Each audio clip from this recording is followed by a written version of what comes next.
Hello बच्चों, last lecture में हमने अल्टरनेटिंग करंट चैप्टर को कंप्लीट किया था और मैंने उसकी वर्कशीट आपको शेयर करी थी। अब हम ऑप्टिक्स शुरू करने जा रहे हैं। ऑप्टिक्स में दो पार्ट हैं, एक रे ऑप्टिक्स और एक वेव ऑप्टिक्स। इस साल सीबीएसई ने कुछ एक जो है टॉपिक्स डिलीट किए हैं, वो अपडेटेड सिलेबस आज मैं आपके साथ शेयर करूंगा और मैं उसी सिलेबस को फॉलो करूंगा जो इस साल सीबीएसई ने शेयर किया है सभी स्टूडेंट्स के लिए। जो भी गाइडलाइन आई हैं, जो सिलेबस हमारा दिया गया है, तो ये जो यूनिट है ऑप्टिक्स बहुत इम्पॉर्टेंट है। और सबसे अच्छी बात ये इस यूनिट का जो आपने पहले जितनी भी यूनिट पढ़ चुके हैं उससे कोई लिंक नहीं है। ये अपने आप में एक अलग यूनिट है और अगर आप डे 1 से इसके सभी वीडियो को फॉलो करेंगे तो आपको ये 100% पूरी की पूरी यूनिट समझ में आएगी। तो मैं आप सभी लोगों से रिक्वेस्ट करता हूँ कि ये यूनिट जो है आप सभी लोग कंप्लीट करें और शुरू से इसको देखें, सारे वीडियोस देखें तो आपको अच्छे से समझ में आएगी। तो अगर हम ऑप्टिक्स की बात करें तो ऑप्टिक्स में हमारे दो पार्ट हैं, जैसा कि मैंने कहा, एक रे ऑप्टिक्स और एक वेव ऑप्टिक्स। तो अब हम बात करने जा रहे हैं रे ऑप्टिक्स, और रे ऑप्टिक्स में आपका सबसे पहला टॉपिक है refraction of light. Refraction of light. अगर हम रिफ्रैक्शन की बात करें तो रिफ्रैक्शन में हम सबको पता है, हमने क्लास 10th में पढ़ा है कि जब कोई लाइट रे एक मीडियम से दूसरे मीडियम में जाती है तो अपने पाथ से डेविएट हो जाती है, अपना जो उसका पाथ है उसको वो चेंज कर देती है। और ये जो बेंडिंग है लाइट का, ये डेविएशन है जो अपने पाथ से डेविएट हो जाती है, यही क्या कहलाता है? रिफ्रैक्शन कहलाता है। जैसे अगर हम एक एग्जांपल के तौर पर लें कि हमारे पास एक मीडियम है, थोड़ी देर के लिए मान लेते हैं कि वाटर है मीडियम, ये वाटर है। तो वाटर एयर के कंपैरिजन में डेंसर मीडियम होता है और जब रे ऑफ लाइट इंटरफेस पर पड़ती है तो अपने पाथ से थोड़ा सा बेंड हो जाती है और यही बेंडिंग क्या कहलाता है? रिफ्रैक्शन कहलाता है। जैसे अगर कोई रे ऑफ लाइट इस तरीके से इंसिडेंट हुई, ये इसका अपना ओरिजिनल पाथ रहेगा अगर ये मीडियम नहीं होता, लेकिन ये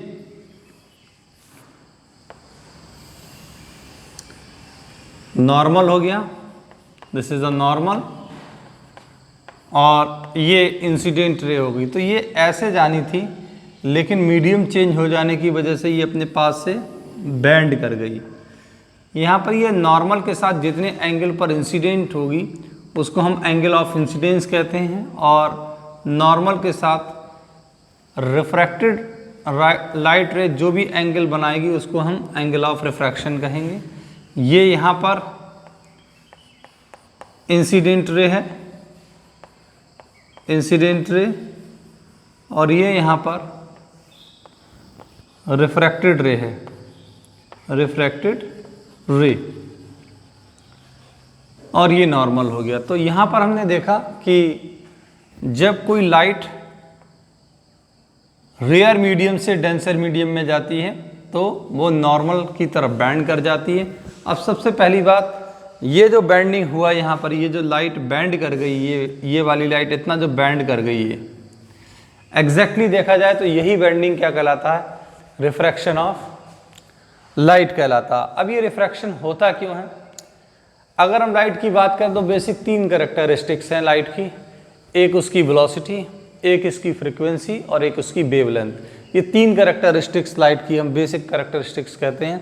तो जब एक लाइट रे एक मीडियम से दूसरे मीडियम में जाती है तो उसकी 2 कैरेक्टरिस्टिक्स चेंज हो जाती हैं, एक उसकी वेलोसिटी और दूसरी उसकी वेवलेंथ।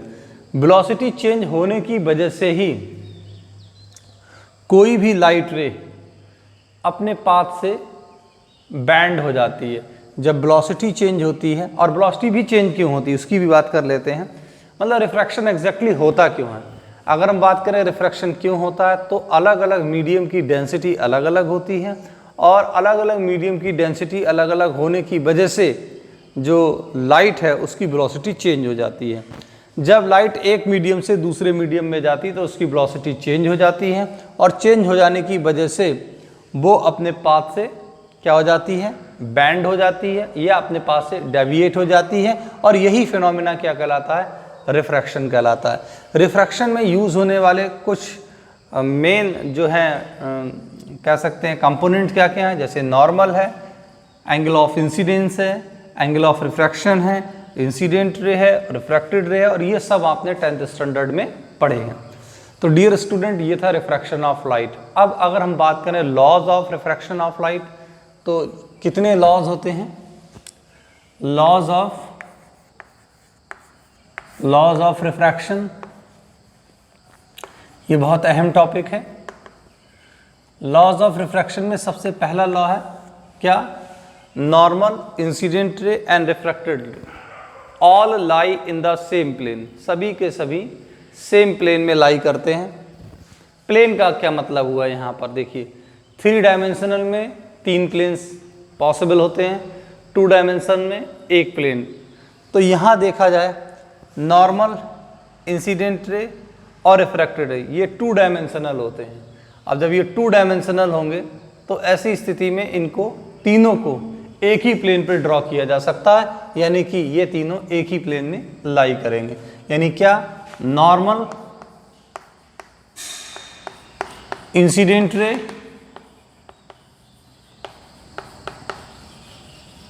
एंड रिफ्रैक्टेड रे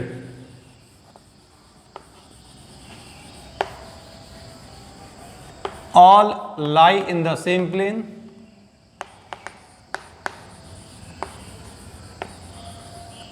ये तभी पॉसिबल है जब कोई ये पूरा फिगर 2 डायमेंशनल हो। दूसरा जो है लॉ, वो स्नेल्स लॉ के नाम से भी जाना जाता है, स्नेल्स लॉ। ये स्नेल्स लॉ क्या होता है उसकी बात कर लेते हैं। According to law of refraction, sine of angle of incidence to the sine of angle of refraction always constant for a given medium. तो ratio of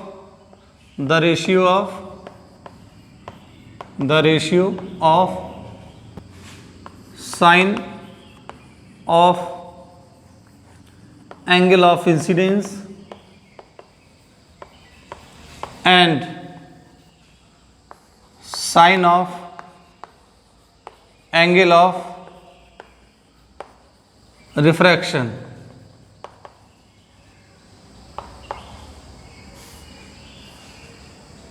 is constant for given medium, और इस कांस्टेंट को mu से represent करते हैं, और mu is equals to होता है sine I upon sine R. ये जो म्यू है, ये म्यू कहलाता है रिफ्रैक्टिव इंडेक्स, रिफ्रैक्टिव इंडेक्स। अब देखिएगा, जब रे ऑफ लाइट मीडियम 1 से मीडियम 2 में जाते हैं तो ये रिफ्रैक्टिव इंडेक्स कहलाएगा, refractive index of medium 2 with respect to medium 1।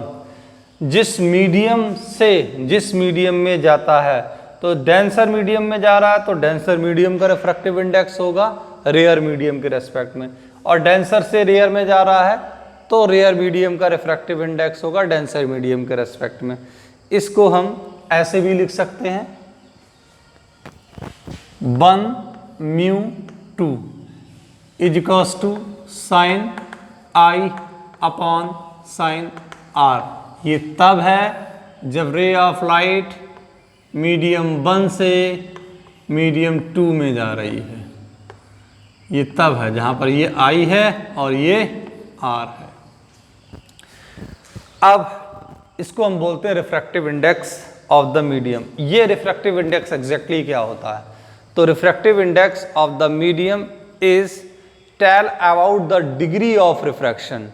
किसी भी मीडियम का रिफ्रैक्टिव इंडेक्स क्या होगा, कितना होगा, जो भी वैल्यू निकल के आएगी एग्जैक्टली वो डिग्री ऑफ रिफ्रैक्शन को रिप्रेजेंट करेगी।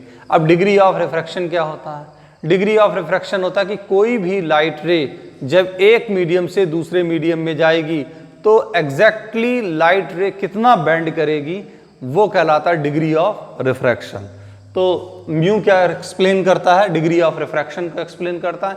म्यू के कुछ एक और भी फार्मूले हमने पढ़े हैं, उनको भी डिस्कस कर लेते हैं। अगर हम देखें सीधे से रिफ्रैक्टिव इंडेक्स की बात करें तो रिफ्रैक्टिव इंडेक्स क्या होता है? It is also defined as the ratio of velocity of light in। अब देखिएगा, अगर हम यहाँ पर बात करें तो ये 10th स्टैंडर्ड का फार्मूला है। तो यहाँ पर हम वेलोसिटीज का रेशियो कंसीडर करते हैं। तो velocity of light in air to the velocity of light in the medium. तो जैसे यहाँ पर बच्चों मीडियम वाटर है और ये एयर है, तो ऐसे में इसका रिफ्रैक्टिव इंडेक्स 2 का 1 के रेस्पेक्ट में क्या आ जाएगा? C/B आ जाएगा। अब हमें यहाँ पर एक फार्मूला ये मिल गया, sin I upon sin R is equals to C/B। अब एक फार्मूला हम यहाँ से और भी बना सकते हैं। C की वैल्यू होती है न्यू लैम्डा और ये लैम्डा एयर में है, और B की वैल्यू होगी न्यू लैम्डा, ये मीडियम में है। सिर्फ एक कैरेक्टरिस्टिक्स है फ्रीक्वेंसी, वो रिफ्रैक्शन के दौरान चेंज नहीं होती है। वेलोसिटी और वेवलेंथ दोनों चेंज हो जाते हैं। न्यू से न्यू कट जाएगा तो हमें क्या फार्मूला मिलेगा? हमें मिलेगा म्यू इज इक्वल्स टू, ये म्यू मीडियम का है एयर के रिस्पेक्ट में, sine I upon sine R is equals to C/B is equals to lambda A upon lambda M।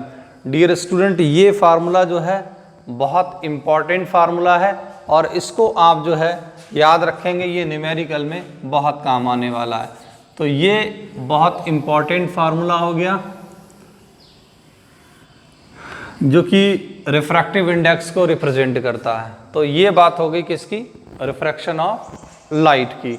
तो रिफ्रैक्शन ऑफ लाइट क्या होता है? मैंने बताया कि जब भी कोई रे ऑफ लाइट एक मीडियम से दूसरे मीडियम में जाती है तो वो अपने पाथ से बैंड कर जाती है, और यही बैंडिंग ऑफ लाइट क्या कहलाता है? रिफ्रैक्शन कहलाता है। रिफ्रैक्शन के बेसिक 2 लॉज होते हैं जो हमने अभी पढ़े। फर्स्ट लॉ में हम ये इस चीज़ का पता चलता है कि जो रिफ्रैक्शन होता है वो 2 डायमेंशनल होता है, यानी कि यहाँ पर जितने भी कंपोनेंट होते हैं उनको एक ही प्लेन में ड्रॉ कर सकते हैं। और दूसरी चीज़ हमने स्नेल्स लॉ पढ़ी। स्नेल्स लॉ मीडियम की कैरेक्टरिस्टिक्स को बताता है। लाइट रे जिस मीडियम से जिस मीडियम में जाता है कितना बेंड करेगा, रिफ्रैक्शन एग्जैक्टली कितना होगा, ये स्नेल्स लॉ बताते हैं। और ये स्नेल्स लॉ पर बेस्ड फार्मूला था जिसको हम आगे न्यूमेरिकल में यूज़ करेंगे। अब आगे हम इसी के रिफ्रैक्शन के और भी पार्ट्स पढ़ेंगे जिसको आपको कंटिन्यू अटेंड करना है। Thank you so much.